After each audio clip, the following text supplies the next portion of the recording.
Donc là sur la vallée, les trois couples ont choisi leur aire en même temps.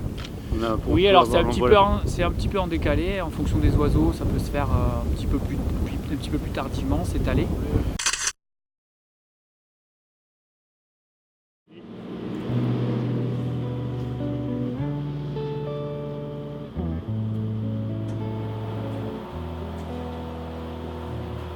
Je suis responsable de 5 centrales hydroélectriques dans les Hautes-Pyrénées. Mon métier, c'est de produire de l'électricité. On produit de l'électricité pour l'équivalent d'une ville de 315 000 habitants. On utilise la force de l'eau. L'eau, c'est notre combustible. Pour nous, c'est une ressource précieuse et rare et on se doit de la protéger. À la fois l'eau, mais aussi la biodiversité et l'environnement au sens large et la nature. On retourne à Pragnères et c'est derrière le téléphérique.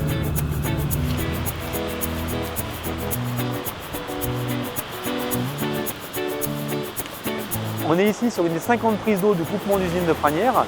On capte l'eau d'une partie du torrent de la montagne, c'est ce qu'on appelle la cueillette de l'eau.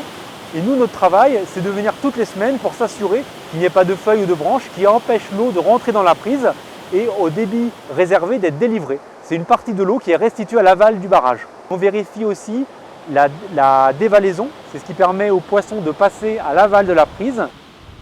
Vous savez que l'environnement, c'est une de nos priorités.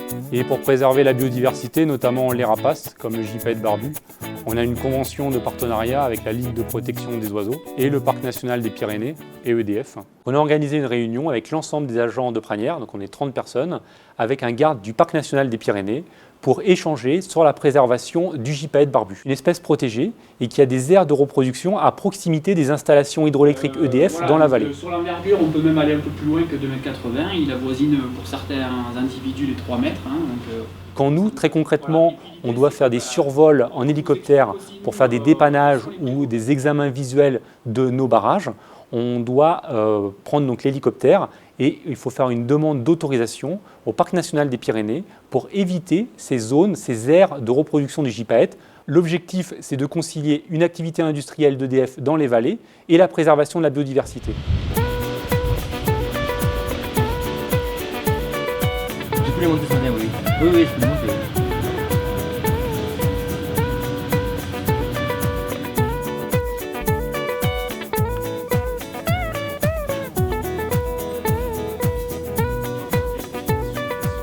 On est ici sur le barrage de Gèdre. On va réaliser à partir de l'année prochaine des grands travaux de maintenance sur ce barrage. D'une manière générale, la prise en compte de l'environnement est une condition pour réaliser ces travaux. Par exemple, l'année dernière, lors de chantiers de maintenance, on a fait appel à un expert en lien avec le Parc national des Pyrénées qui a déplacé des euproctes. C'est un amphibien qui est une espèce protégée. Donc là, il y a un gypaète qui est dans l'air. C'est parfait, par rapport à la période, on a bien l'adulte posé, qui couve. Donc il couvre un œuf, c'est ça C'est ça, ouais. Je suis intimement persuadé qu'on peut arriver à concilier à la fois une activité industrielle dans les vallées et la protection de la nature. C'est grâce à des échanges avec des naturalistes, des scientifiques, des industriels qu'on peut arriver à vivre ensemble et à protéger la nature.